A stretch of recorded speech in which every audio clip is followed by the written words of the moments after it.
I hope that I can influence others to find joy in everything they do.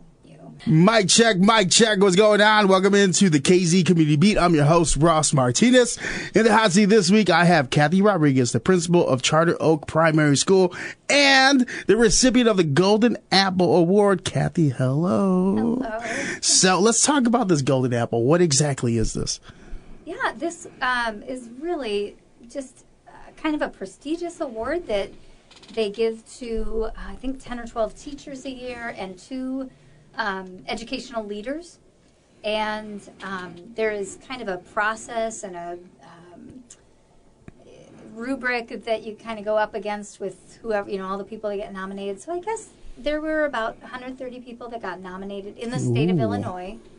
I found out maybe, I think it was in February, that I was one of the top 6 finalists. But you didn't know. You just knew you were in the final 6. Final 6, right. And so what they had to do at that point with the final 6 is line up a time when they could send their Golden Apple team out to my school to interview me, to interview my school community, central office administration, and community included students, staff, parents, and community partners that we work with. And I, of course, couldn't be present for any of those. So you got to get like the job reference without knowing what they're saying about you? Exactly. Was that nerve-wracking? It was kind of exciting, and I felt I was very much okay with, so I don't know if I was nervous, but I would say I was okay with whatever came out of it, because if it was meant to be, it was meant to be. And if it wasn't, it wasn't. So well, I think also it ties back. We were talking off mic about you've been doing this for what? How many years now? Well, principal for 6, and other roles in education before that, special education, IB coordinator in different schools and different capacities there. So I've been doing for a bit. Yeah, let's not put a year on it, just for a little bit. You know what I mean? More than a cup of coffee. Yeah. But I think for you to do something for this amount of years, this amount of time, it means you're passionate about what you're doing. So I think once you start walking your light, you start doing things that light you're so on fire or help see others, that little light bulb moment I think it is for educators. I think it's safe to say you can trust what people say about you. Well, that's nice. The whole thing has just been such a big honor, really. And I said, at the time that I received the award, I very much acknowledged that none of that would have happened. The award would never have happened, for me anyway, had it not been for the strong, connected, supportive school community that I work in. And so I don't take full credit, and actually first I give credit to God above all, but it's really, it's a team effort, and I don't see it as just, something I've just done. It's really everybody. So how do all you at Charter Oak Primary, how do you foster such a good working climate with each other? Because you said right before you got here, you had a moment to just laugh with your entire team to kind of like unwind and de-stress from a long day. Right. I think if I can do anything as the leader of the building, it's going to be to model positivity and inclusivity and responsiveness and, being supportive of each other. And the other thing that I really strive to do is find, if I walk into a classroom, I'm looking to make sure best practice is happening, right? So immediately I am looking for all the amazing things that I'm seeing going on. And it's just a positive feedback. And if there's anything like, hey, I didn't understand what was going on with this, or, where you got that, or, it's more of like a, hey, I'm wondering about this. Can you explain to me? Because I trust your professionalism. I know you've got reasons for it, but I'm just curious so I know what's going on in the building, where that's coming from. But I guess the difference is, I'm not going in as a gotcha. I caught you doing this or that. It's like I'm going in knowing I'm about to see amazing when I walk into your room. And that's the feedback that they are going to receive. It's like, and it also, I think, tells them this was so good. Keep doing it. What this was, what I saw, impressive. Keep doing it. It's effective teaching. And so I think that's part of it. But the other thing that I strive for is to find those great things happening and really tap into the strengths of the school staff and draw that out. So, help them find paths to like make their gifts used in different, if you've got leadership qualities, let's take a look at the admin program. That might be a good path for you, and just really encouraging people to continue to like use your talents, use your gifts, play into your strengths, be your best, because I see it in you, and I want you to see it in you too. So I think my follow-up to that would be, who instilled that into you? Yeah, it's funny you say that, because that is really, I think, what allows me to like pass that on, because it's so powerful when somebody sees something in you. It's like you may not realize that like the little things that you do throughout the day are really great skills and talents that you just take for granted, But when somebody sees that, they're like, you know what, that looks like something way bigger. Like you take that little thing and like highlight it, and you can do some really big things with that little skill or gift you have. It's like picking up little trade secrets as you kind of live, you grow, you see other individuals handling mistakes and errors, and you're like, oh, what if they did this? Right. So here's what happened to me. I was a Vacation Bible School preschool director for a couple years at a church that I was attending at the time. And this was a very long time ago, but my kids were in the Vacation Bible School, so I wanted to contribute to it, and, was just like so happy to take on the little preschool Vacation Bible School. And I knew, I'm a teacher, so that was like something I knew I could do, But one of the men in the church said, you should be in, my wife is a professor at Bradley, and she does the administration master's program to get, teachers to be principals. And he's like, you can do it. He's like, you should do it. And it was the first I'd ever thought for 1 second about going into administration. I was so Never happy before. being a teacher. No. Did you have like negative connotations about going into admin? No, actually my dad was a superintendent where I grew up.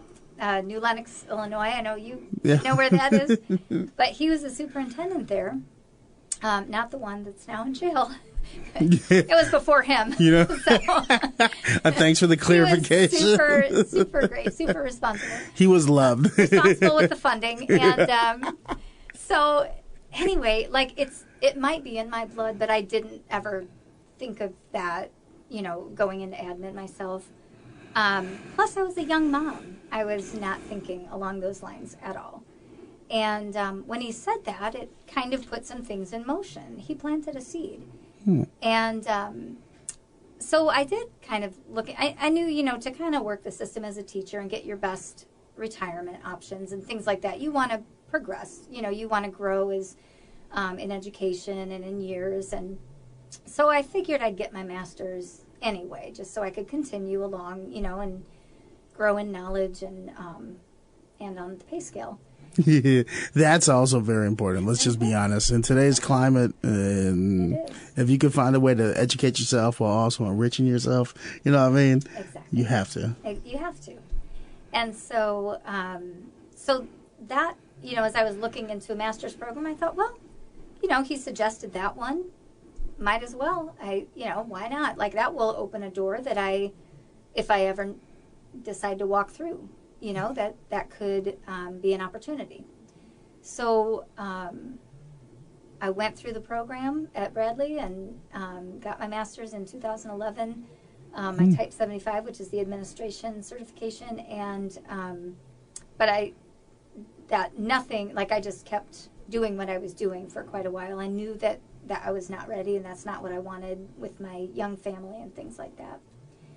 But there was just lots of changes going on several years later, like maybe 2017, something like that, in our school. And it was exactly what I had been preparing for. Like, the door opened, and I was prepared because I had done all that work ahead of time years ago. I was able to walk through. And but that wouldn't have happened had he not seen something in me just doing the little, role that I was doing at some Vacation Bible School church. Did you ever ask him what he saw in you? I think no, I didn't really ask him, but he was like, said it with such a, like, you need to do that. You, like, whatever. Like, it felt like God was talking to you in that moment? Yeah, it was like he had this conviction about it. You know what I mean? Like, you can do. Well, yeah, I feel like there's moments in our life where individuals speak to us, but they're not speaking from them. It's speaking from God. I've had those moments on and off in my life. That's why I'm where I am now. Right. I think, it might be safe to say you also had those moments. Yes, absolutely. Other moments of your life kind of felt like that, where they kept you in line that you can remember? Gosh. I know, I'm putting you on the spot. I love it. I know. Nothing's coming to mind right now, but I will say, like, at one point, the principal that I was with at the time, well, I've had great leaders, that I've been able to kind of say that I'm going to do that. That's if I'm ever running a building, that's what I'm going to do. And I've had some situations that I thought, I will never do that. I will never do that. It just, so it's so good, I think, to just always be reflective about, what are the good things I want to carry on? What are the things I know? And, just be thoughtful of all of that. But the one last principal right before me, Betty Zolkowski, she was going to Manual to be the principal there and said, hey, I need an AP. And I was the IB coordinator at the school. And I, I accepted. And so I was actually heading to Manual to be an AP, but the principal that was going to replace her at the school I'm at now accepted and then took another job very unexpectedly. And it left the school open.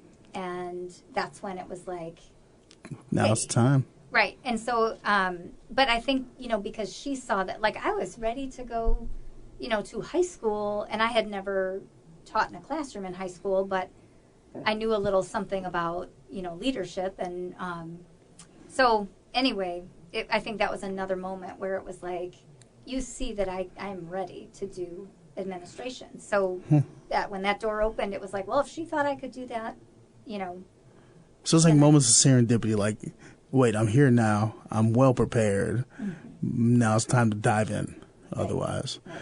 Now, did your father being a superintendent, did that have a lot of impact on you? Was he kind of like a role model to you growing up, would you say? Yeah, I would say so. He was, I think, well-respected. He was very, what's the word I'm looking for? Not thrifty. What is it? Very frugal. That's the word I'm looking for. Oh, frugal. Very frugal. So he, he managed things very well. He was a very organized man. Everything, like when he changed the filter in, the heater, he would write the date that he felt, you know what I mean? It was like... He was very itemized. Oh, my gosh. Everything needed structure. Everything, right. I remember growing up, my sisters and I were laughing about this, but throughout the week, he would collect things we left around the house. And on Sundays, we would get $1 in dimes.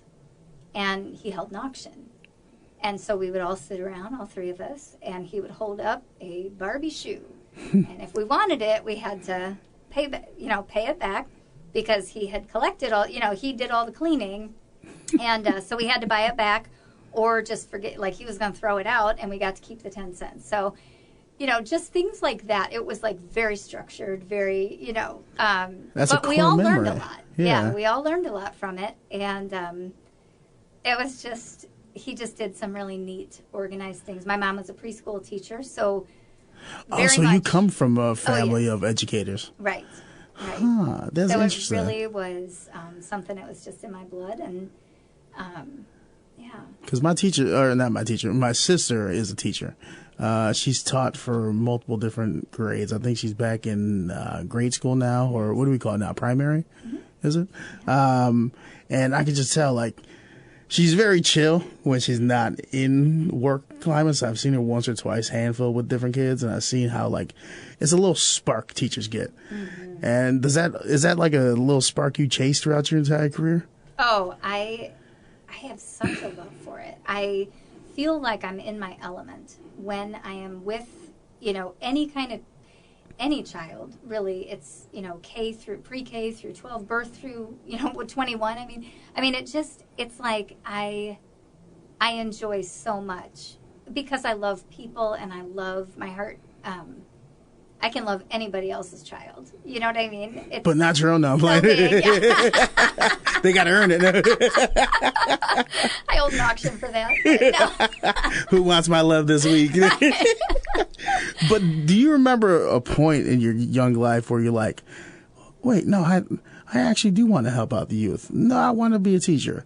And then later you got into admin, but the passion was to be a teacher, right? Right. It really was. It started that way. And so interesting, I did decide, I think it was in high school, I got a little more serious about what I was going to do. I didn't really know before that. Well, I wanted to be a flight attendant, and I found out I was going to be too short. Wait, and you could be too short to be a flight attendant? Well, back in the day, I think so. I don't know if that's still the case, because it does sound a little discriminatory. Because I'm not going to lie to you, Kathy. I dated a woman who was 4'11", and she was a flight attendant. Oh! So I was duped. I think so. I think God said, no, we need you for something else. Maybe she's a lot younger than me, though. I don't know. You know what? There might have been some rules way back in the day. I don't know. I can't speak on age or nothing. I just know at the moment she was traveling the world. I was like, all right, cool, take me, baby, let's go. That's so great. Yeah. So flight attendant didn't work out. So I was going to do that, and then found out there was a height requirement.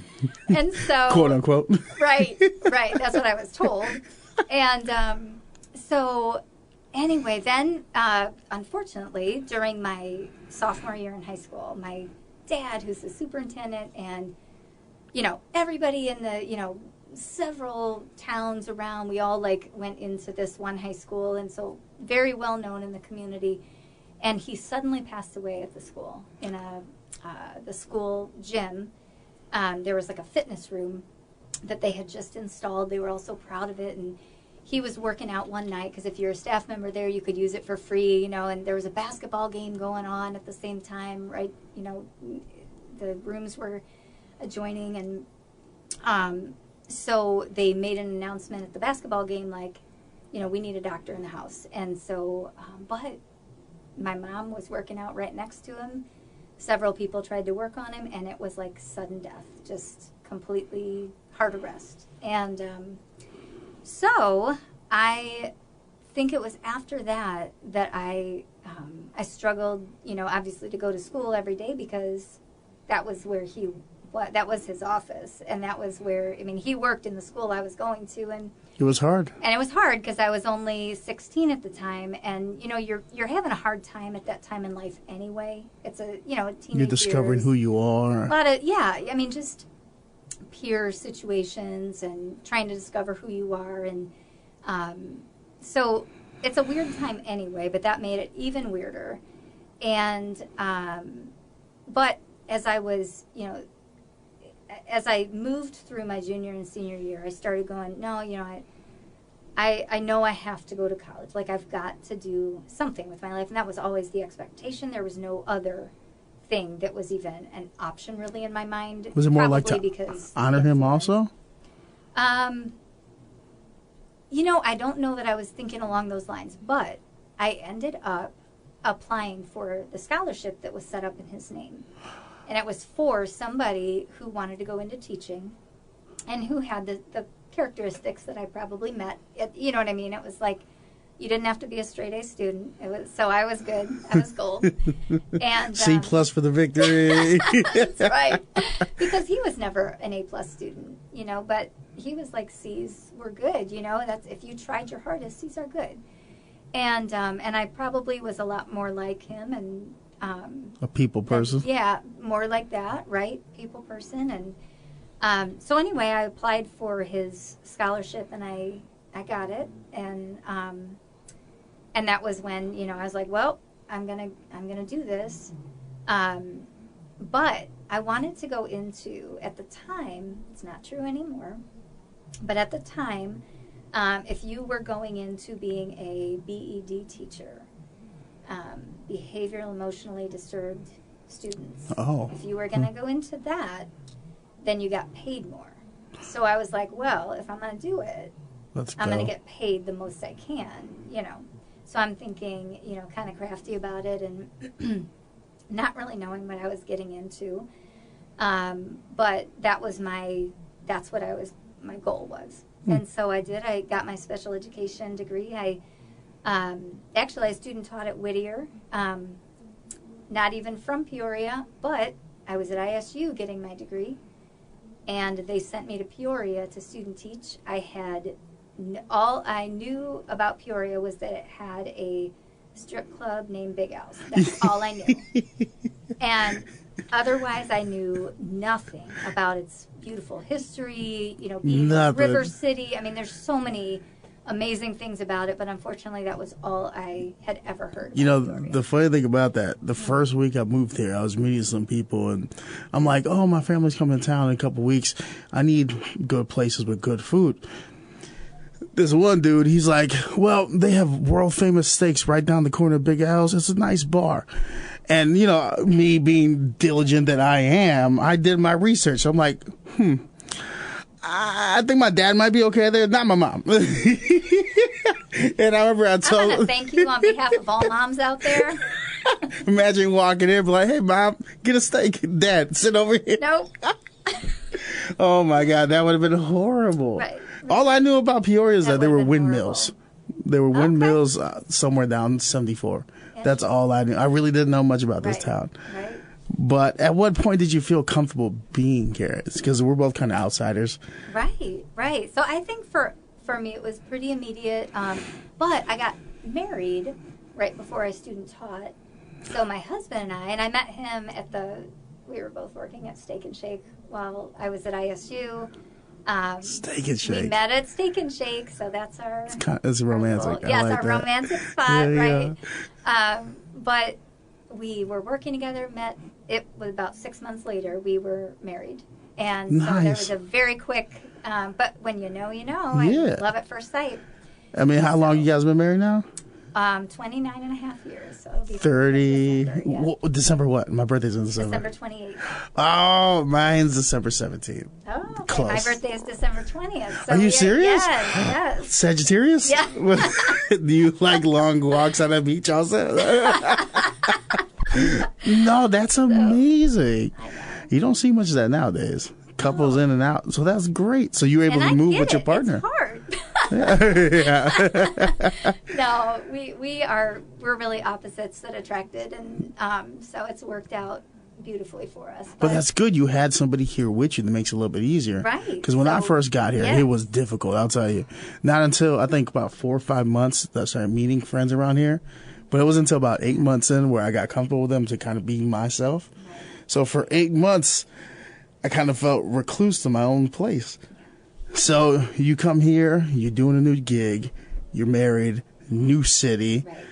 Take me through this now.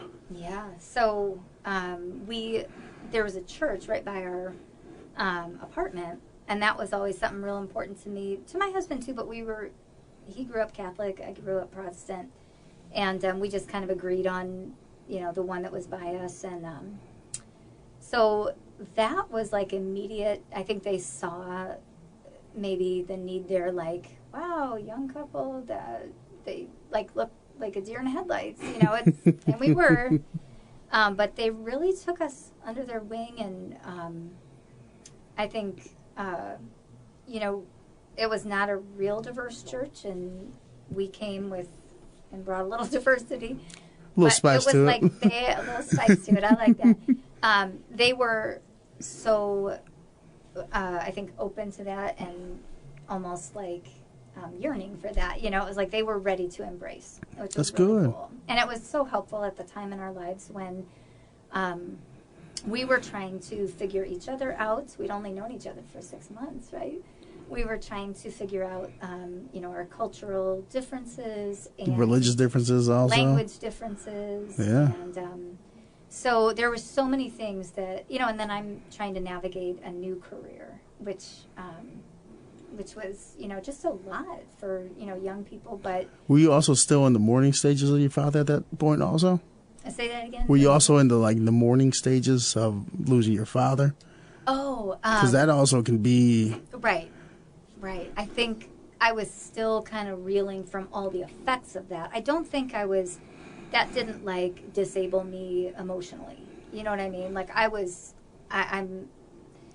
think I learned enough from both my parents, trust God, move forward, that kind of thing. So I was okay with, it's a part of life, and I got that. But I think there were so many effects that happened after that, within my immediate family, and it was just a lot, I think, that on top of everything else at that time of life. So it was just a lot. But so that does speak to the Peoria community. People came alongside us and just were there for, questions we had, what do we do if we need this? What do? We don't know anything. We know nothing.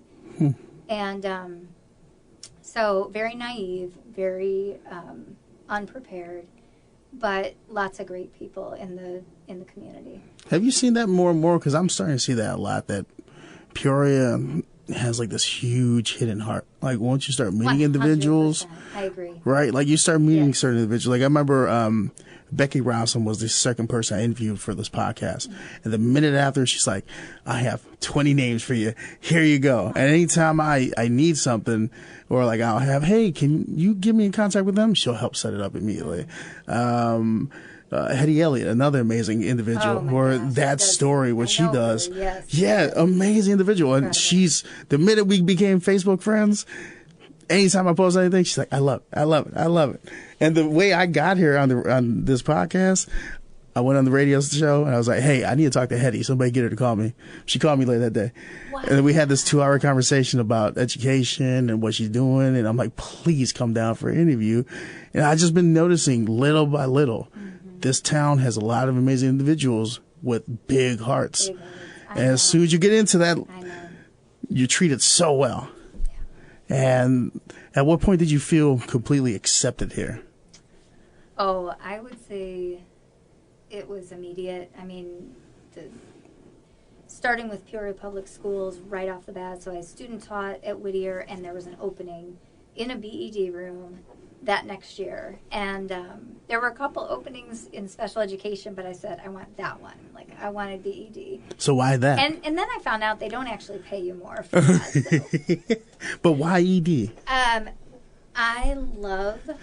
think the challenge of getting to know, and I didn't know all that I know now. I mean, that was so long ago. But I love getting to know the why of the behavior. So there's a reason people are acting out, right? Whether it's, something that's been done to them, a mental illness, whatever the root cause of something, I'm so intrigued by the person and their story, like you. Mm-hmm. And so I appreciate what you're doing here, because it's incredible. How some people can have it really rough, but they just shine, they come out of things, in an amazing way, so resilient and make a difference in the world, and it's while others, it's somehow it's more of a struggle, and they're not able to rise up really out of it. But I always had I have an affinity for individuals that have been through traumatic experiences, have been distraught, have been at the bottom, yet have such a good heart. And even though the cup is not filled of love, they still keep pouring it. And I'm like, ooh, there's something from that perspective, that mentality, that the view of this world. You've been through so much, yet you can still give a lot. And I think that's the thing that kind of pushes me forward with all this, because I love finding those stories. I love hearing those stories and those journeys. Like even with you, like I didn't know your father passed away at an early age, and that could have been, well, that was a traumatic experience. But in order to see your growth, you had to live through it. Right. You had to accept it. Right. And you had to trust God. Right. And look where he got you now, the Golden Apple recipient, which, like, I remember reading the story, watching that on WEEK, and they got you in the gymnasium by telling you there's a smell. Yeah, that's a fun story. Like, take me through that moment where, like, hey, Kathy, there's this weird smell in the gym. Like, what goes in your mind in that moment? You're like, what was going on when they told you that? Were you have a busy day already? You're like, the last thing I need right now. Well, this. There was a whole orchestrated thing going on there. And to be honest, it was in the back of my mind, like, is this the Golden Apple Award? Like, so you kind of had like a little... Well, I did, only because I had been watching the Golden Apple on Facebook page. And I was like, you know what? If somebody else gets awarded, I'm going to see it, and I will know. Move on. Like, it's okay. Like, you didn't get it. You know what I mean? And that's okay. So I just wanted to be prepared, because people had been asking me, like, hey, when do you find out? When do you find out? And I'm like, I don't know, sometime in May. So I thought, you know, I better just prepare myself for those conversations where it's like, you know what? We did find out it wasn't me. So you're preparing for the worst. Thanks for your support. Yeah. Yeah. So I was kind of like, just be ready for whatever comes, you know. So what I was witnessing, they started about the week before I was awarded, and they started awarding teachers. And the way they were doing it is this great big surprise in the classroom, or they have the whole school in the gym, and they'd walk in, there's this big surprise, and their family was there and all this stuff. And so I thought, okay, this is how they roll. So so I said, in order for this to happen with me, like, something weird has to happen. Like, there's no other way. I am in that school. I'm in and out. It's not that big of a school. So I'm going to see all of the students. Yeah. Like, I'm going to see all this happening. There's no way they can get me unless they do something real different than usual. So they did, and she's a former student. Oh, she is? Liz? The little girl. Yeah. Oh, yeah, both of them are amazing. I should tell them to come in so you can say hi. I want to block that. I don't No, know. you're good. No, you're good. They randomly come into random episodes because, you know, they're here and I'm here, and they'll come in to get the trash or something, and I'm like, oh, come in, come on. I don't care. Oh, yeah, I don't care. I'm like anybody. I like the communal aspect of this podcast where at any point if somebody walks in, I think it was with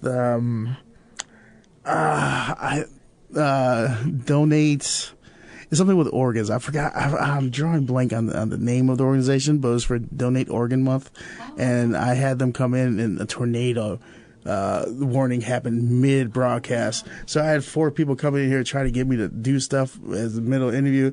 So trust me, I'm ready for it all. Right. But yeah, how were they able to sneak all these people in the gym? Hysterical. So they had to keep you busy. I had a principal meeting across town. So it was all the principals. We were meeting with Dr. Kraut, and we do that once a month, so that wasn't different, right? But then my immediate supervisor, Dr. Cora Melson, leans over and she says, hey, Dr. Kraut said it's okay if I take you and this other principal. We're going to go to my office. We got to go over summer school real quick because I have another meeting today, so I'm not going to be able to meet after the meeting. So I'm like, okay, all right. I'm still thinking. But you're like, I don't know. Why now? I don't know. That does seem a little strange. She's never done that before. But I'm like, you know, you're like being too proud. Stop it. You know, like get focused, you know, that kind of thing.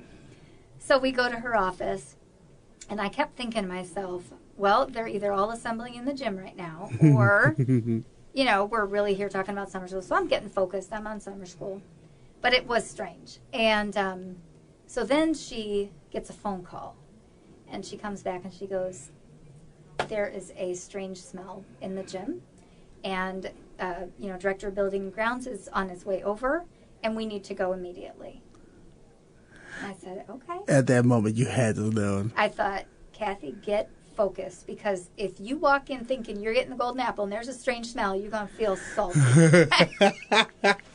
It's true. You walk in like, oh my God.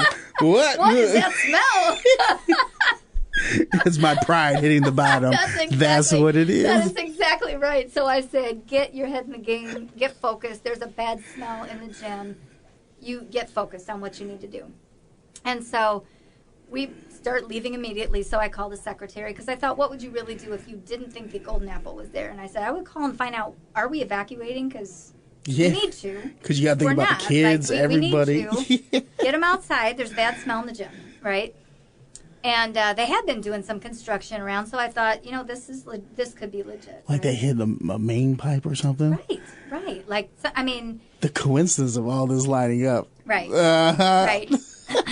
So I call her and I say, what's going on right now? What do we need to do? And she's like, oh, just a strange smell. I don't know. She had a better story. Well, I said, are we evacuating? We're waiting for you. Okay, I'm on my way. So I get over there. I start getting closer to the school, and it is packed with cars. And then I see news camera cars. These guys. And I start pulling up, and I called her as I'm pulling into the parking lot. And I say, I thought you said you were waiting for me. If the news cameras are here, how bad is this smell? How bad is this gas leak? What's going on? Is it about to implode? And she's like, right. Like, we're on the news now for it? And she's like, well, just come in. We'll explain when you get here. So nonchalant. So she was so uncomfortable. Can you imagine? She's an amazing secretary, too. She was so uncomfortable. I would have gaslit the shit out of you, I'll be honest with you. I'd be like, I don't know. We got half the kids out right now. The other half are around the block. The parents are here. The news is here. I would have gaslit you so good. I'm a great person, but I'll gaslit my people for joy. Oh my God, that's hysterical. That might have gotten me. That might have humbled me a little bit, because you would have been so in the zone. Like, wait, what's happening? Right. I'm like, get here now, 100%. Kathy. Mic check 1, 2. Unfortunately, we had a little technical error there. This space ran low right when we got to the heart of the story, Kathy. But we got you. Don't worry. We're still here. Thank Jesus. I'm glad I looked at that before we went all the way to the end. And I'm like, ooh. So we're talking about you walking into the big gymnasium where they're telling you, hey, there's a weird smell here, and I'm ready to gaslight you better than your assistant. But as you walk in there, right, and you're seeing all the kids, I saw the news article on WEEK, and I just see you look just kind of like starry-eyed, right. Like you don't know what's going on. The kids are coming up to hug you. Yeah. Your husband tells you that you deserve it, right? And we're taking through the emotions of what is going through your head and your heart in the moment? Like, what's happening there? Yeah, it was just kind of surreal, and just such a special moment in my life. I mean, nothing can really outdo that, I don't think, and you've got that kind of, I don't know, support behind you, and it was really a moving thing, and I'm so grateful to everybody that was in that room with me, because they were there with me for such an incredible memory that I'll have. And and as I was saying before, my husband, who knows me better than anybody, just made me feel just so happy, just by saying, like, you deserve this. And he meant it for so many reasons, because he knows the sacrifice. He knows the time that I put in. He sees it all. He sees behind the scenes. And for him to say that just really meant a lot to me. I think that award meant a lot for my whole family, not just me. Because you moved here. It's you two against the world. Exactly. As you said, your story began 6 months in, madly in love. Right. This is the person you want to move with. Here's a new venture. in a community that you're still kind of trying to find your footing in. Right. And thankfully the church that you went to was there with open arms, and they were accepting you guys and accepting your journey. And here you are, just legging it out, trying to figure out your new life in a new city. And it's got to feel like a good pat on the back. Yeah. Like all your hard work has not paid off, because your story's not done. But it's like this chapter, however long it's been being here, this chapter's come to a nice close. Yeah. Now it's the next chapter you're looking forward. So with all that said, how does it feel to kind of turn that page on this chapter now? Well, I think, yeah, like it just makes me want to do even better, you know, and I think that's why nominations are so important. If you know somebody that you can nominate for something, it's such an encouragement. It's like, we see you and we appreciate what you're doing, and it just makes any person feel like watch me do it 10 times more now, you know, like you it's feel just valued. Such a good, yes. It's one thing to put your name in the hat, but it's another thing when you're not even paying attention. Other people are like, no, Kathy's amazing. You have to talk to her. And what do you think is the next venture you want to do, or what's something you feel like you have left to accomplish in your career? You know, I think that's still pretty open-ended for me. Like I said, I love doing what I'm doing, but I loved teaching in the classroom so much. I didn't even see something next, you know, like I didn't see administration because I loved what I was doing. I became an IB coordinator, and I loved that job. I never was thinking, like, but I'll do this until I get to be admin. I have trusted God through it all, and I know that if I am not supposed to be the principal at Charter Oak, I won't be anymore. Like, God will change my course. But if I'm meant to be here, I'm not going anywhere. I'm perfectly content. I love the community. I love what I do. But I think what is important, though, for me is that I prepare myself just like I did for the administration role that I have. I know I need to keep my options open and prepare myself to walk through doors that God may want to open. I am in a doctoral program right now, and it will give me, matter of fact, this summer I'll be taking the superintendent certification. So, just like my dad, and I never, ever saw myself following in those exact footsteps. But isn't that kind of interesting to see how a world kind of operates, how your story develops in a way where absolutely. A traumatic experience, losing your father. They say once you lose a parent, it changes you in a way. Mm-hmm. And to see your story now maybe following the footsteps. Like I asked you once before the recording messed up, but now with this nugget that I didn't know prior, which I'm glad we have this out there, say you do become a superintendent. I mean, even now, I feel like your father would be proud of you. We talked about that. Mm-hmm. But how do you think that would feel? Like you get that. Not that it's something you really want, something you don't want, but if that were to happen. Yeah, that's just it. It's like I'm not, if that should happen, it's because God knew that that's what I needed to do next. And if it should not happen, I'm okay with that because I know I'm just trusting to do where God wants me and what he wants me doing. But I think for me, if that should be the course, that I take, and that's where I end up, it will really feel full circle, I think, for me. I mean,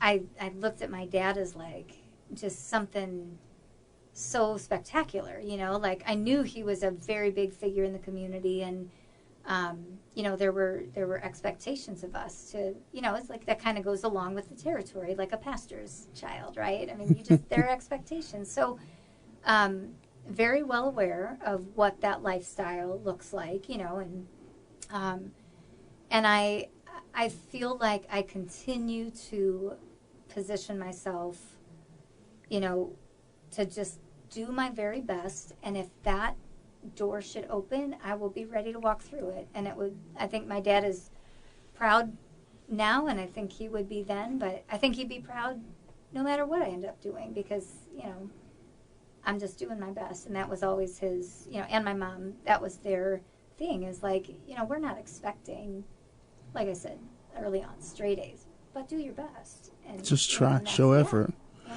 Did you ever feel in this career path pressure of emulating your father? Because we talked about how amazing he was initially. Because some, when you have that, some do when you have, like, Jordan has a kid, and Jordan's kid got to be amazing. Or like LeBron's kid, little Bronny. So it's like, I wonder if that was ever a thing in your story. Never a thing. And even now, if I go back for, when I went back to like a class reunion, and it's like, oh yeah, I'm a school principal now. They're like, whoa, like your dad was our superintendent. That's crazy, And so it's like they're making that connect. But nobody ever was like, made me feel like that's where I'm not sure that, even I didn't see myself in admin until that seed was planted, So I'm not sure that's, where anybody else would have seen me either. That's interesting to see just how a story can evolve and grow, just like individuals. Mm-hmm. So we'll put it this way. This is the question I love asking anybody towards the end of an interview. And it's very simplistic, but also it's very deep, kind of, if you like to take it that way. When your story's said and done, eventually we all get there. What do you want individuals to take from your journey of your struggles, your tribulations, your triumphs, your moments of glory? What do you want people to get from your story? Mm-hmm. I think, I hope that I can influence others to find joy in everything they do. Find joy and be joyful, I guess, because it just goes such a long way, I think, for me to like feel so much joy even in the hard times. And I do think that comes from my faith, that I don't have to worry about anything. I just pray about everything, and so I always am feeling like, even in the toughest times or whatever, is just like really knowing that, you can get through anything. And the other thing maybe would be to continue to help other people see the great in them, the strengths, and draw that out. If I can model that, if I can model, positivity and respect and kindness and helping others, just bringing out the best in people around you. And I know a lot of people that do this, so I don't think I have anything different than, anybody else. But I do think it's so important to just, love your neighbor and treat, I don't know. You definitely have like a lot of selflessness throughout this entire interview. You're like, oh, I'm not that special. You are. You do amazing, and your efforts are seen. Point in case, Golden Apple. Apparently, they said it's a second public school person who won it. Yes, in Chicago, there was a high school teacher, I think, or a high school principal. Yeah. The numbers don't lie, Kathy. I think sometimes you gotta accept that with it. You know what I mean? Thank you. That your efforts are respected and loved. So, with that being said, it's been another episode of the KZ Community Beats. I'm your host, Ross Martinez. Kathy Rodriguez, the principal of Charter Oak Primary School and the recipient of the Golden Apple Award. Maybe one day superintendent, who knows? We'll see what God has in store for her. Go back, check out all the other episodes because we have amazing cookouts. If you listen, you may get an invite or not. I don't know. All right, peace out.